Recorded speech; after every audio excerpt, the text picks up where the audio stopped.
De cualquier forma, saliendo de esta polémica, es curioso, Aitor, porque en las antiguas tradiciones está repleto de referencias a este mundo subterráneo, ¿verdad? Bueno, más que a los mundos internos, es a otras grutas más superficiales.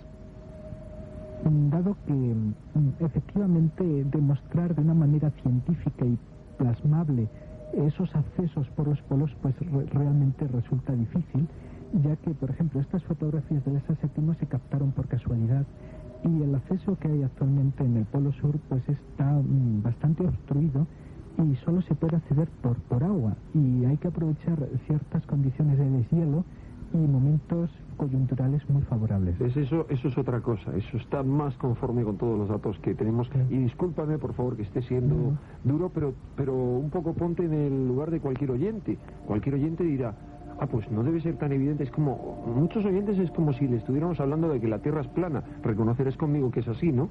Es algo que rompe totalmente con los moldes de lo que ha oído. Es que efectivamente, dado que por métodos físicos y, vamos a decir, más científicos, es prácticamente imposible detectar esto si no es por algún tipo de casualidad, ¿eh? Como le pasó al almirante Byrd.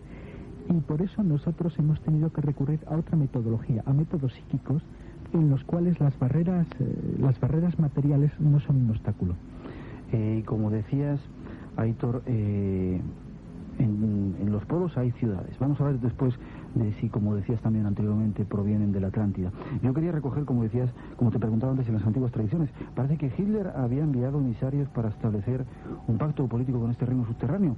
Hace poco vimos en televisión una película encantadora, Horizontes Perdidos, que hablaba también de una extraña civilización en medio del Himalaya, Shangri-La. Sí. De todo esto es de lo que estamos hablando, ¿verdad? Pues no. No. Yo te hacía la pregunta para que lo aclarases.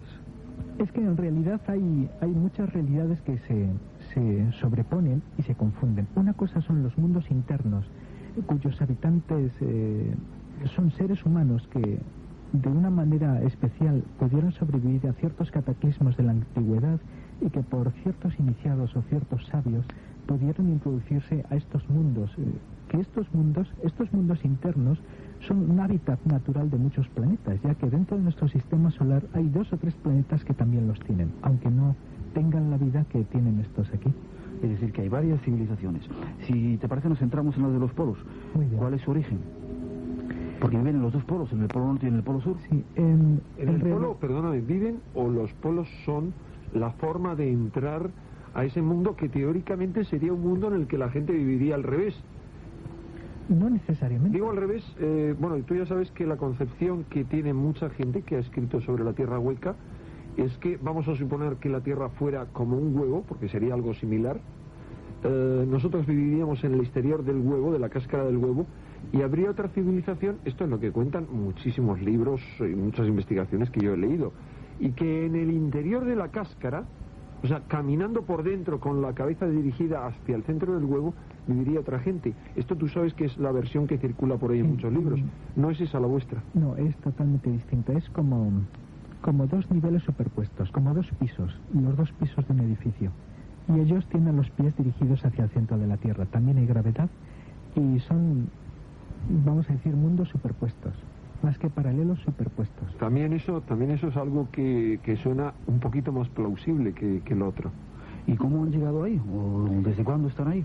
Bueno, en realidad la Atlántida fue una cultura y una civilización que ha durado casi 1 millón de años, por lo menos con los datos que nosotros tenemos. Y esta civilización y toda su cultura se ha visto asolada varias veces por cataclismos geológicos, unas veces provocados por ellos, por sus errores, sus avances tecnológicos, y otras veces por causas naturales. Por ejemplo, hace 200.000 años, un asteroide procedente del cinturón de asteroides que hay entre Júpiter y Marte se acercó excesivamente a la Tierra y produjo una alteración en su movimiento orbital, y hubo una serie de cataclismos, y un pequeño grupo de personas, unos 800, lograron encontrar este acceso a los mundos internos, en este caso en el hemisferio norte. Desde hace 200.000 años se han apartado de la evolución natural de la superficie y han ido desarrollando su civilización.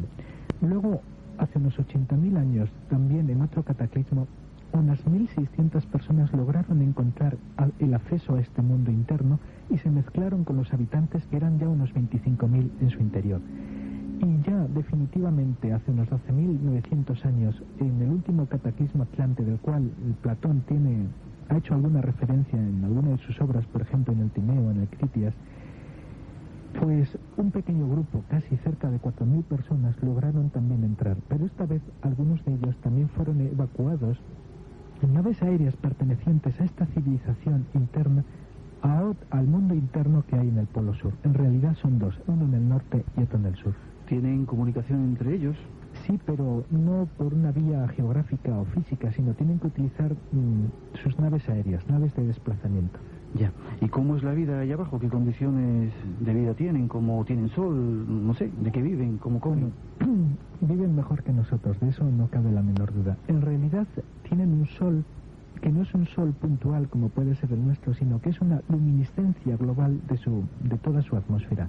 Debido a que están bajo la litosfera, bajo la corteza terrestre y rodeados, se podría describir este mundo como una gran oquedad que está rodeada por grandes bolsas magmáticas de magma, y hay una fuerte presión a nivel de calor y de temperatura que reacciona con su atmósfera interna, y por una serie de métodos físico-químicos las partículas gaseosas expresan una cierta luminiscencia. En definitiva, su atmósfera desprende luz. ¿Y cultivan? ¿De qué comen? Bueno, es una región casi tropical y la naturaleza brinda sus frutos. Hay mucha vegetación de características tropicales, tienen sus mares poco profundos, hay peces y también tienen aves, pero prácticamente son vegetarianos. Ya. ¿Cuál es el sistema de comunicación entre ellos? Y si se sabe cómo son, porque en alguna parte de este artículo he visto un dibujo que creo que habéis hecho vosotros, o sí, ese psíquico que tenéis en el grupo. En base a las descripciones que han hecho nuestros psíquicos, los psíquicos del grupo, pues se ha hecho este dibujo. Y en realidad los intraterrestres son tipos delgados, fuertes y de tipo atlético. Su estatura media está sobre 1,70 m y las mujeres suelen tener unos 5 centímetros menos. Lo más interesante de ellos es el tono ligeramente cobrizo, claro, rojizo de su piel y el cabello que es prácticamente pelirrojo. Y estas características raciales, además los ojos son grandes, de tipo semioriental, indican que estos individuos tienen una alta sensibilidad psíquica, que son individuos de un alto nivel cultural, mental, y al mismo tiempo dotados de una tremenda sensibilidad.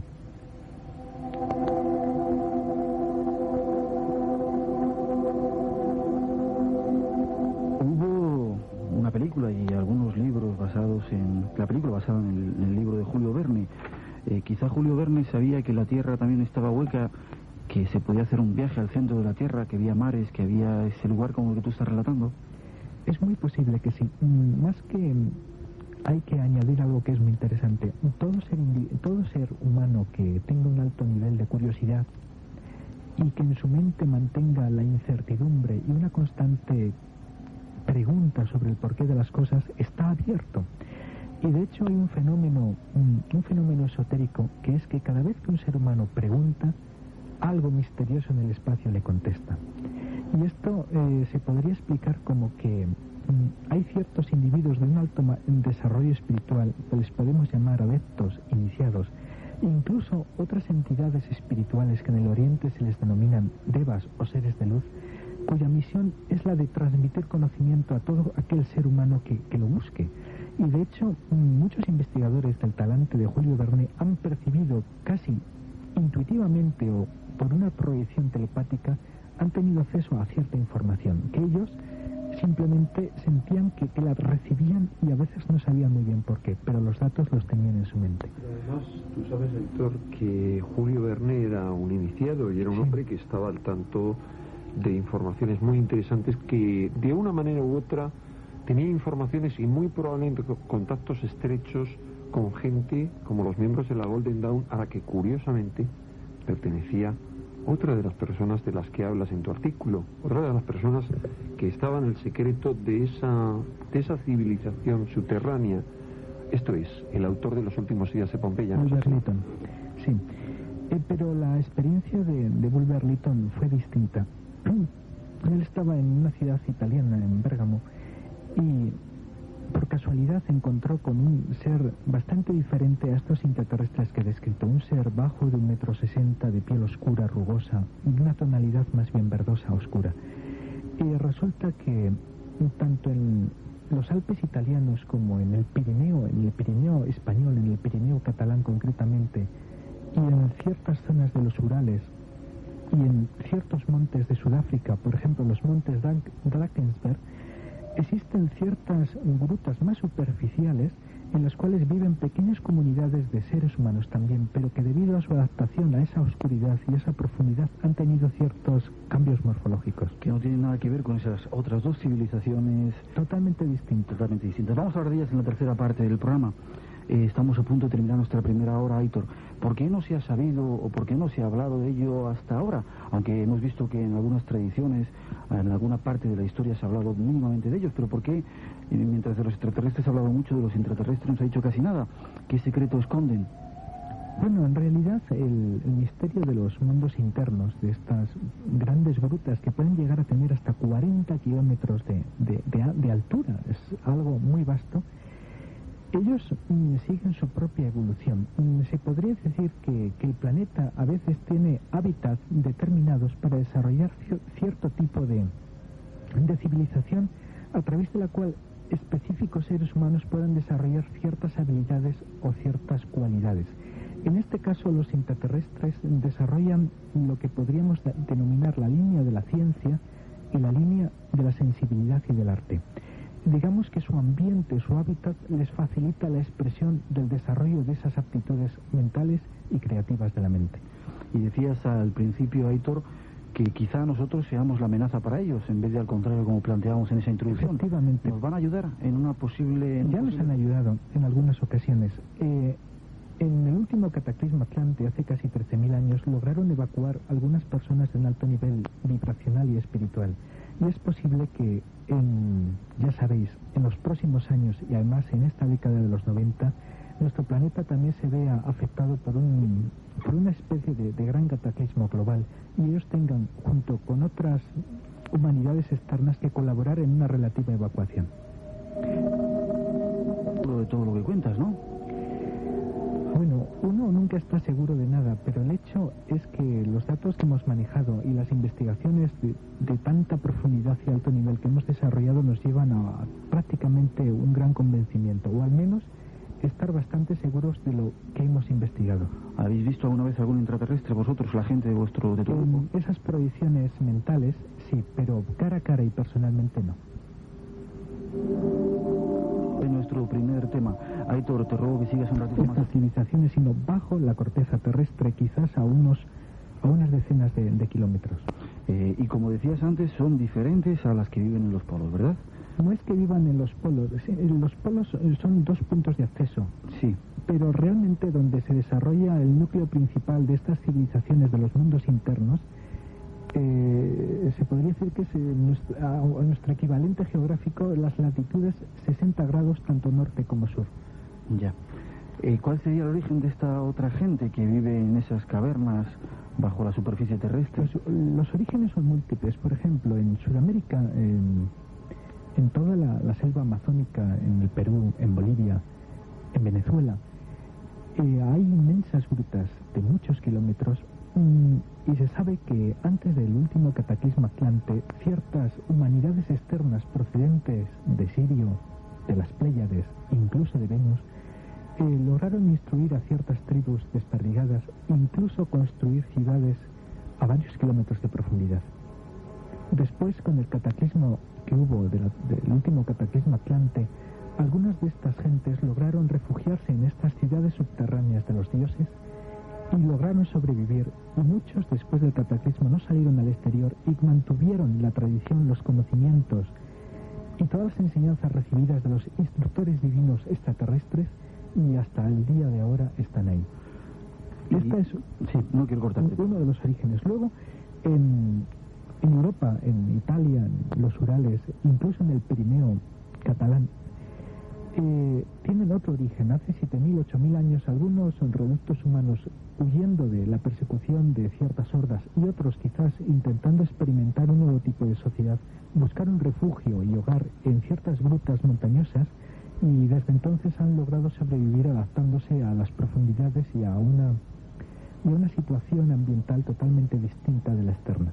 Ya, y como te preguntaba antes, no tienen comunicación entre ellos y tampoco saben que encima de su mundo existe otro mundo que es el nuestro. Al igual que nosotros, los habitantes de la superficie, tenemos tradiciones que nos hablan de la posibilidad de la vida subterránea, ellos tienen también tradiciones que hablan de la posibilidad de la vida externa. Y de hecho, el caso de Pomabrov y Makovsky, los dos comerciantes rusos que en el 1875, cerca de la actual ciudad de Perm, en los Urales, lograron penetrar a esta gruta interna. Los habitantes de ese lugar, que era una comunidad de unas casi 15.000 personas, realmente se sorprendieron al ver que podía haber vida en el exterior de la Tierra, es decir, en nuestra superficie terrestre. Es decir, somos mundos y civilizaciones que nos desconocemos los unos a los otros.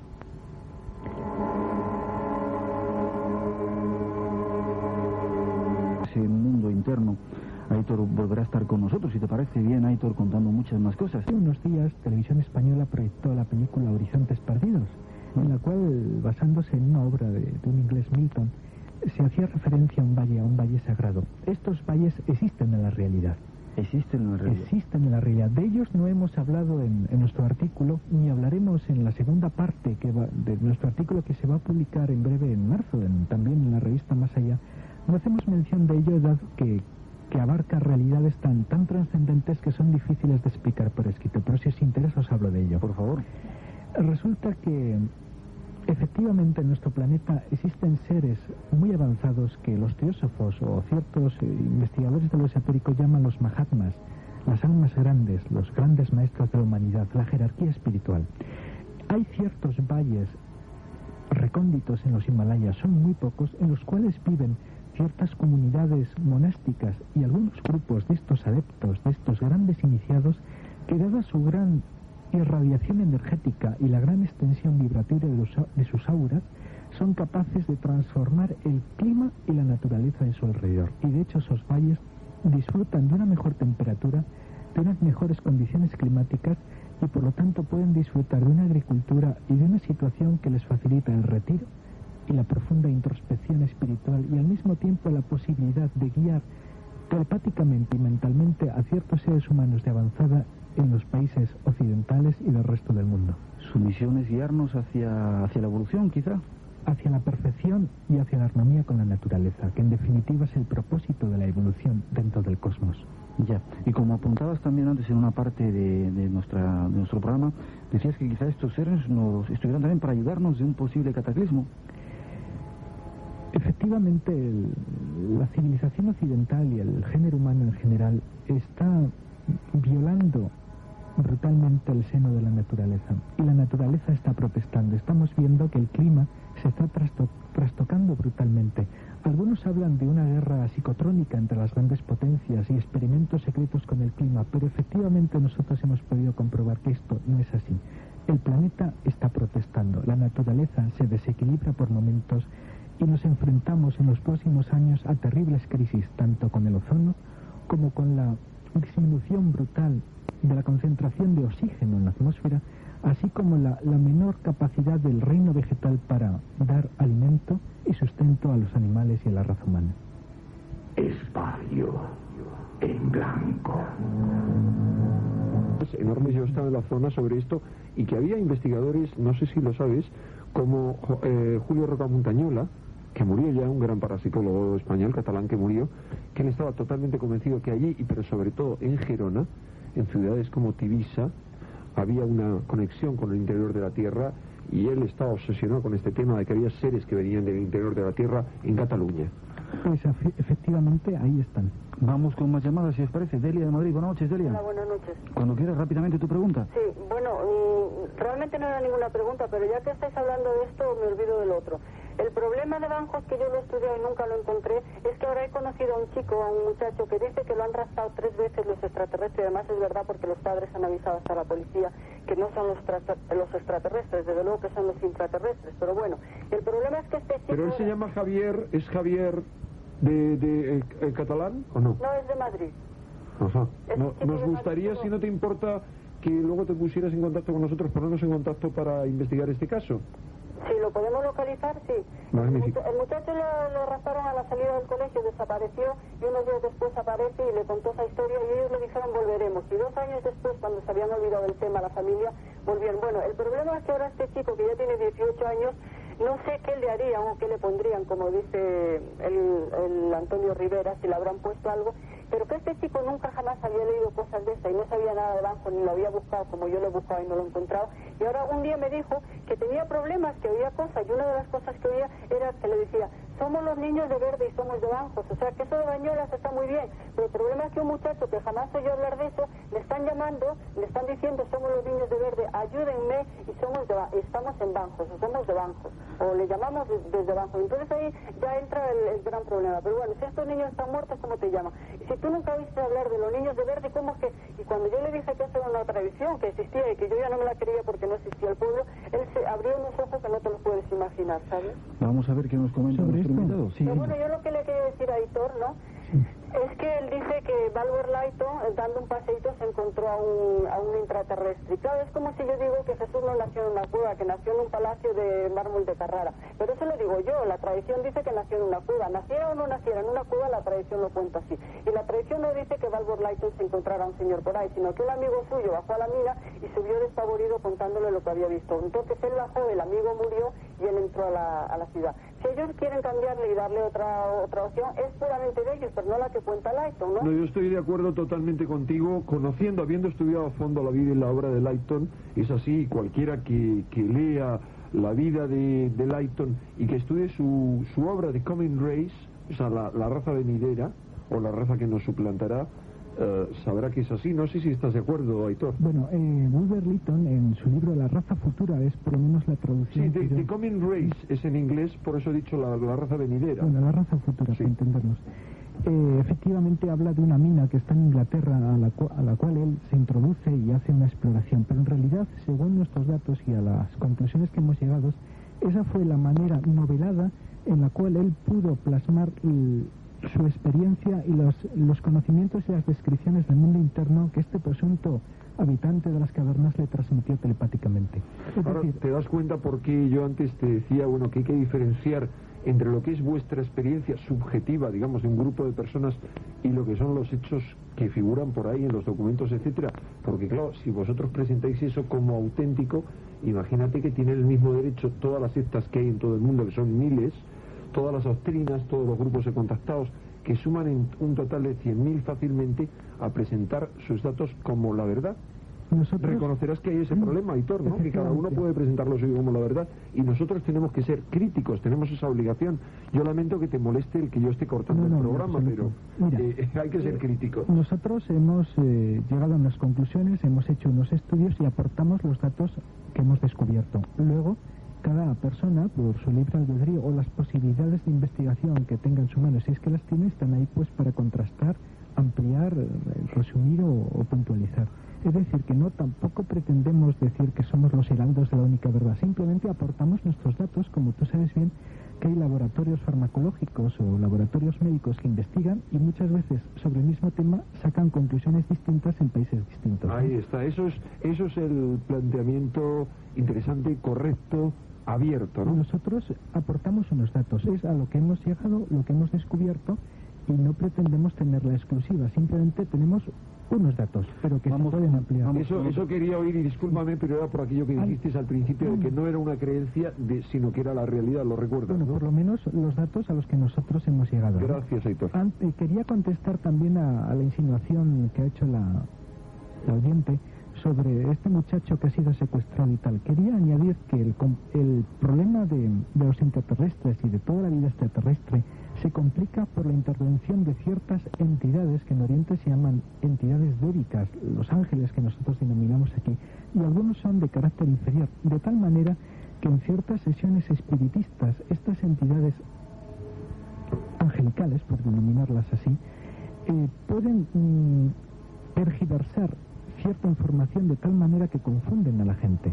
Y de hecho, estas presuntas abducciones que se dan en algunos casos que afirman que han sido llevados a los mundos internos o a mundos subterráneos, no son nada más que la proyección forzada y telepática de una información que hace a los individuos protagonistas de esta historia el creer que están realizando un viaje real a estos mundos internos, cuando en realidad absolutamente nadie ha sido llevado, abducido, ni secuestrado, ni siquiera invitado a estos mundos subterráneos. Ahí está la aclaración. Vamos con la última llamada porque se nos echa el tiempo encima. David de Vigo, buenas noches, David. Buenas noches. Perdón porque te hemos tenido un poquito al teléfono y rápidamente tu pregunta. Mire, hace cuestión de 10 años leí un libro de un escritor investigador, en lo cual no puedo decir el nombre porque no me acuerdo, que estudió durante años de que los nazis, los alemanes, cientos de científicos y de gentes desaparecieron, llevándose cantidad de inventos y cosas. Incluso decía de que habían desarrollado 2 naves circulares parecido a lo que ahora son extraterrestres, o sea, naves espaciales de los extraterrestres, ¿no? Sí. Y que incluso investigó y que se da la casualidad que puede ser incluso del Triángulo de las Bermudas que estos señores hayan, en fin, encontrado un espacio para ellos y, en fin, y poder salir de vez en cuando a la Tierra, ¿no? Hacia la superficie. Y nada más. Si me puede decir si esto puede ser verdad o mentira. Gracias, David. Enseguida te contesta Aitor. ¿Puede tener parte de verdad esto que nos cuenta? Bueno, se solapan ciertas realidades. Hay un libro por ahí publicado en la Crónica de Akakor que habla de que cierto grupo de soldados, en la Segunda Guerra Mundial, soldados alemanes, lograron contactar con ciertos habitantes de unas grutas en Sudamérica y que preparaban una especie de liberación de la opresión de los colonos blancos brasileños sobre estas tribus indígenas que estaban refugiadas en estas grutas subterráneas. Y los alemanes pretendían, con la colaboración indígena, apoderarse de Sudamérica en la Segunda Guerra Mundial. Ese puede ser quizás el rumor del posible contacto con los mundos subterráneos y el Tercer Reich.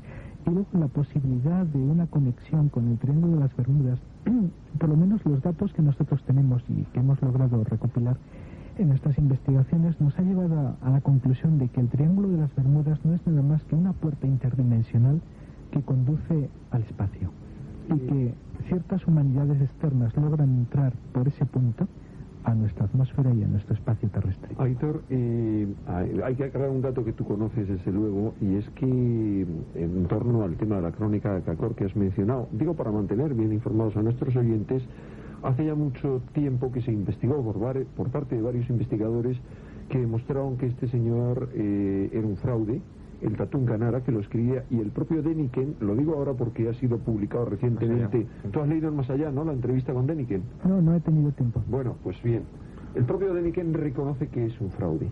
O sea que Tatún Kanara era un alemán, y claro, él, ojo, arriesga mucho porque lo ha estado hablando, ha hecho una expedición, como tú sabes, muy prolongada, etcétera, pero ya varios investigadores demostraron que este señor era uno de los muchos fraudes que hay en este terreno. No lo conocías, ¿no? Pues no. Vamos, te recomiendo leer en la revista Más Allá, que tú, claro, la comprarás, puesto que has escrito en ella, la entrevista que hace a Deniken nuestro amigo Andreas Faber-Kaiser. Y ojo, eso es una corroboración de algo que se sabe hace años. La crónica de Akakor, mientras que nadie demuestre lo contrario, no parece ser cierta.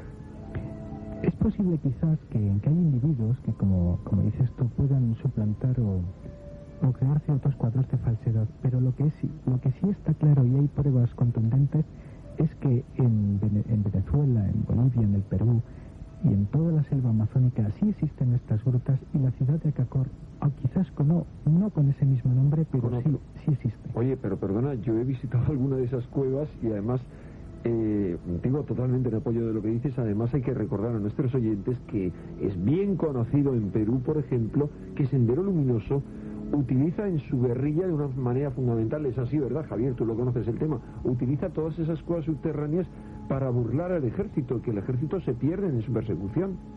Pero no hace falta irnos a Perú, porque no sé si tú conoces, yo he penetrado en alguna de las cuevas que hay en España, en el norte de España en concreto. Tú sabes que hay la tradición, y seguro que tiene fundamento por lo que se conoce hasta el momento, de que unen el País Vasco con Castilla, alguna de estas cuevas.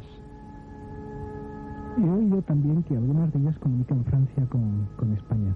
sin lugar a duda, por lo menos se sabe ya desde un punto de vista científico espeleológico que hay cuevas de 50 kilómetros de largo. Ahí están los datos. Aitor, se nos acaba el tiempo. Muy bien.